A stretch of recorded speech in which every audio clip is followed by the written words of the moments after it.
मित्रों, सरस्वती नदी एक रहस्यमयी और दिव्य नदी मानी जाती है, जिसका उल्लेख वेदों, पुराणों और महाभारत में बार बार हुआ है। इसे ज्ञान, विद्या और वाणी की देवी मां सरस्वती का भौतिक स्वरूप भी माना जाता है। इसे गंगा से भी अधिक पवित्र कहा गया है। परंतु सबसे बड़ा रहस्य यह है कि यह नदी अब दृश्य रूप में नहीं बहती। इसके पीछे दो प्रमुख पौराणिक कथाएं जुड़ी हैं। मित्रों, एक समय की बात है जब वैकुंठ धाम में देवी गंगा, देवी लक्ष्मी और देवी सरस्वती सभी भगवान विष्णु की सेवा में उपस्थित थीं। परंतु गंगा जी के मन में यह बात घर कर गई थी कि भगवान विष्णु लक्ष्मी और सरस्वती को उनसे अधिक स्नेह देते हैं। एक दिन गंगा जी ने भगवान विष्णु से यह शिकायत कर दी, प्रभु, आप मुझसे अधिक स्नेह लक्ष्मी और सरस्वती को देते हैं, यह उचित नहीं है। यह सुनकर देवी सरस्वती को गुस्सा आ गया। उन्होंने गंगा को ताना मारा और दोनों के बीच वाद विवाद आरंभ हो गया। धीरे धीरे यह तकरार इतनी बढ़ गई कि वैकुंठ का शांत माहौल भी अशांत हो गया। भगवान विष्णु, जो सदा शांति और संभाव के प्रतीक हैं, उन्होंने स्थिति बिगड़ते देख वैकुंठ छोड़ने का निर्णय लिया और वहां से चले गए। अब वैकुंठ में विष्णु भगवान के बिना और भी अशांति फैल गई। देवी लक्ष्मी, जो सौम्यता और संतुलन की देवी मानी जाती हैं, उन्होंने स्थिति को संभालने का प्रयास किया। वे गंगा और सरस्वती दोनों को समझाने लगीं, लेकिन दोनों देवियों का अहंकार इतना बढ़ चुका था कि वे लक्ष्मी की बात मानने को तैयार नहीं थीं। आवेश में आकर देवी सरस्वती लक्ष्मी से कहती हैं, तुमने हमारे विवाद को देखा, लेकिन कुछ नहीं कहा। निष्पक्ष बनकर केवल तमाशा देखती रहीं। इसलिए मैं तुम्हें श्राप देती हूँ, तुम एक पौधा बन जाओ और धरती पर उत्पन्न होकर वहां के प्राणियों की सेवा करो। यह सुनकर देवी लक्ष्मी मौन रह गईं, क्योंकि वे जानती थीं कि श्राप का फल समय के साथ सृष्टि के लिए कल्याणकारी होगा। प्यारे मित्रों, कथा को आगे बढ़ाने से पहले चैनल को सब्सक्राइब, वीडियो को लाइक और कमेंट बॉक्स में जय मां सरस्वती लिखना ना भूले। मित्रों, जब देवी सरस्वती ने देवी लक्ष्मी को श्राप दिया कि तुम पौधा बनकर पृथ्वी पर जाओगी, तो यहीं पर उनका क्रोध शांत नहीं हुआ। उन्होंने गंगा को भी श्राप दे डाला, तुम पृथ्वी पर नदी बनकर बहोगी और वहां के पापी मनुष्यों के पापों को अपने जल में समेटती रहोगी। सरस्वती का यह कठोर वचन सुनकर लक्ष्मी जी तो शांत रहीं, लेकिन देवी गंगा का क्रोध भड़क उठा।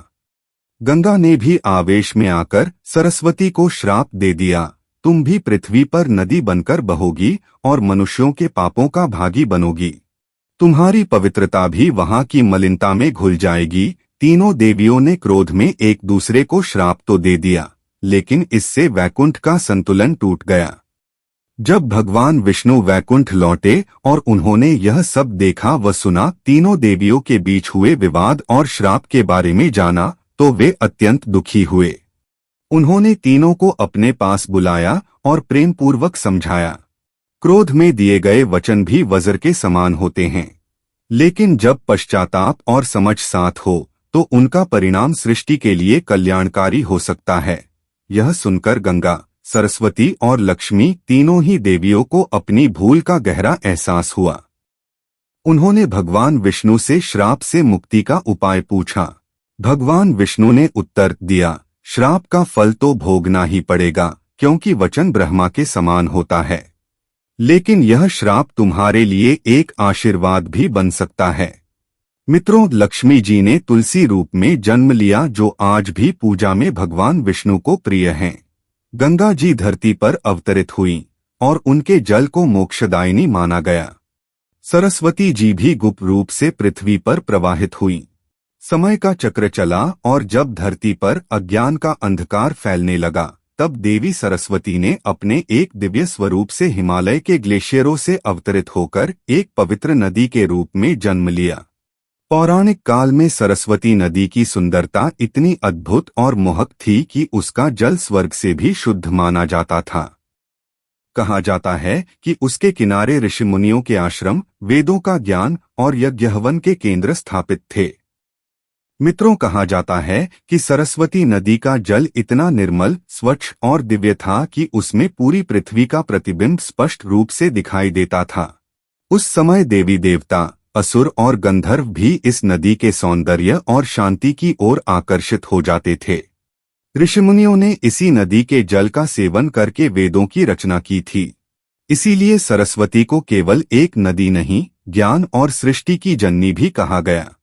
मित्रों, पौराणिक मान्यता के अनुसार जब महाभारत युद्ध समाप्त हो गया और पांडवों ने अपना राज्य छोड़कर स्वर्गारोहण की यात्रा आरंभ की, तब वे स्वर्गारोहिणी पर्वत की ओर बढ़ रहे थे। इस यात्रा के दौरान उन्हें सरस्वती नदी को पार करना था। सभी पांडव नदी पार कर गए, लेकिन द्रौपदी नदी पार नहीं कर पाईं। उन्होंने बहुत प्रयास किया, लेकिन प्रवाह तीव्र था। तब पांडवों ने मां सरस्वती से प्रार्थना की, हे माता, कृपा करके कुछ समय के लिए अपना प्रवाह रोक दो ताकि द्रौपदी नदी पार कर सके। लेकिन मां सरस्वती ने शांत स्वर में उत्तर दिया, जिस प्रकार बहते जल और प्रवाहित ज्ञान को रोका नहीं जा सकता, उसी प्रकार मैं भी अपने प्रवाह को नहीं रोक सकती। भीमसेन, जो सदैव अपनी पत्नी द्रौपदी की रक्षा के लिए तत्पर रहते थे, मां सरस्वती के उत्तर से रुष्ट हो गए। उन्होंने अपनी विशाल गदा को पूरी शक्ति से उठाया और नदी के बीचों बीच प्रहार किया, जिससे जल कुछ समय के लिए रुक गया। फिर उन्होंने एक विशाल चट्टान नदी के बीच में रख दी ताकि द्रौपदी उस पर चलकर नदी पार कर सकें। कहा जाता है, उसी क्षण से सरस्वती नदी का प्रवाह धीमा हो गया और वह धीरे धीरे गुप्त रूप से प्रवाहित होने लगी। कई मान्यताओं में यही कारण बताया गया है कि सरस्वती नदी आज दिखाई नहीं देती, वह भूमिगत हो गई। यह कथा उस समय की है जब महर्षि वेदव्यास भगवान गणेश को महाभारत सुनाकर लिखवा रहे थे। सभी जानते हैं कि भगवान गणेश ने यह शर्त रखी थी कि वेदव्यास बिना रुके उन्हें सुनाते रहें और वे बिना रुके लिखते रहेंगे। इसी दौरान सरस्वती नदी समीप से तेज गर्जना और प्रचंड वेग से बह रही थी। उस बहाव की ध्वनि इतनी तीव्र थी कि भगवान गणेश को वेदव्यास के वचन ठीक से सुनाई नहीं दे रहे थे। उन्होंने सरस्वती माता से विनम्रतापूर्वक अनुरोध किया, हे माता, आपकी ध्वनि के कारण मुझे शब्द स्पष्ट नहीं सुनाई दे रहे। कृपया कुछ समय के लिए अपना प्रवाह कम करें ताकि मैं बिना विघ्न के इस महान ग्रंथ को लिख सकूं। लेकिन सरस्वती माता ने वही उत्तर दोहराया जो उन्होंने पहले युधिष्ठिर को दिया था, जैसे बहते जल और प्रवाहित ज्ञान को रोका नहीं जा सकता, वैसे ही मैं भी अपने प्रवाह को नहीं रोक सकती। गणेश और वेदव्यास का क्रोध और श्राप। सरस्वती माता के इस उत्तर से भगवान गणेश और महर्षि वेदव्यास दोनों ही नाराज हो गए। वेदव्यास, जो स्वयं एक महान तपस्वी और ज्ञान के सागर थे, और गणेश, जो लेखन और बुद्धि के देवता, उन्होंने सरस्वती से कहा, यदि तुम अपने स्वरूप को ज्ञान के कार्य में सहायक नहीं बना सकती तो तुम्हारा यह स्वरूप अब धरती पर नहीं रहेगा। फिर उन्होंने सरस्वती नदी को श्राप दे दिया, तुम अब इस धरती से लुप्त हो जाओगी। तुम्हारा प्रवाह अब गुप्त हो जाएगा और तुम भूमिगत होकर ही बहोगी। कहते हैं, इस श्राप के बाद ही सरस्वती नदी एक रहस्यमयी तरीके से भूमि में समा गई। आज भी ऐसे कई स्थान हैं जहां यह नदी कुछ दूर तक दृश्यमान होती है, फिर अचानक अदृश्य हो जाती है, विशेषकर उत्तर भारत के कुछ क्षेत्रों में, जैसे कुरुक्षेत्र, त्रिवेणी संगम, प्रयागराज और आदि बद्री।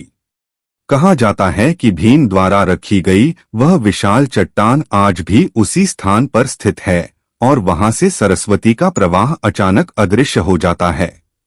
सरस्वती नदी का रहस्यमय लुप्त हो जाना आज भी भारत के इतिहास, भूगोल और धर्म के सबसे रहस्यमय अध्यायों में से एक माना जाता है। पौराणिक कथाएं और वैज्ञानिक दृष्टिकोण दोनों ही इस रहस्य को अपने अपने ढंग से उजागर करते हैं। आइए इस पूरे विषय को सारगर्भित रूप में समझते हैं। मित्रों, दो अत्यंत गूढ़ पौराणिक कथाएं सरस्वती नदी के अदृश्य हो जाने की ओर संकेत करती हैं। भीम और द्रौपदी की कथा, जिसमें भीम के गदा प्रहार के बाद सरस्वती माता भूमि में समा जाती हैं। वेदव्यास और गणेश की कथा, जिसमें महाभारत लेखन में विघ्न डालने पर सरस्वती को भूमिगत होने का श्राप दिया जाता है।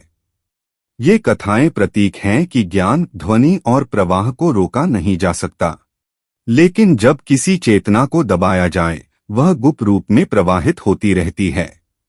विज्ञान इस रहस्य को भूगर्भीय और पर्यावरणीय कारणों से जोड़ता है। टेक्टोनिक प्लेटों की हलचल ने सरस्वती नदी के मार्ग को बाधित कर दिया। वर्षा में कमी और जलवायु परिवर्तन ने इसके स्रोतों को सुखा दिया। मानव हस्तक्षेप जैसे नदी की दिशा को मोड़ना, बांध बनाना ने इसके प्रवाह को अवरुद्ध किया। इसका परिणाम यह हुआ कि नदी राजस्थान तक पहुंचते पहुंचते सूख गई। राजस्थान के थार रेगिस्तान में जब 50-70 मीटर गहराई तक खुदाई की गई तो वहां ताजे पानी के स्रोत पाए गए। यह सामान्य नहीं है क्योंकि रेगिस्तान के नीचे मीठे जल का प्रवाह असंभव माना जाता है। लेकिन वैज्ञानिकों का मानना है कि ये वही जलधाराएं हैं जो कभी सरस्वती नदी थीं और अब भी भूमिगत प्रवाह में बह रही हैं। तो क्या सरस्वती नदी सचमुच अस्तित्व में है? पौराणिक कथाएं कहती हैं वह देवी का स्वरूप थी, जब श्राप मिला तो छुप गई पर लुप्त नहीं हुई। विज्ञान कहता है वह नदी आज भी कहीं न कहीं धरती के गर्भ में बह रही है, हमें बस उसे समझने की जरूरत है। अंत में एक सवाल, क्या सरस्वती नदी का लोप चमत्कार था या विज्ञान का रहस्य? शायद यह दोनों का संगम है, जहां श्रद्धा और तर्क एक साथ चलते हैं। जहां एक ओर देवी का अदृश्य होना आस्था को शक्ति देता है, वहीं दूसरी ओर उसका वैज्ञानिक अस्तित्व इतिहास को ठोस आधार देता है। प्यारे मित्रों, अगर आपको हमारी यह जानकारी अच्छी लगे तो कमेंट बॉक्स में हर हर महादेव लिखना ना भूले। साथ ही वीडियो को लाइक, चैनल को सब्सक्राइब और वीडियो को अपने मित्रों में शेयर करना ना भूले।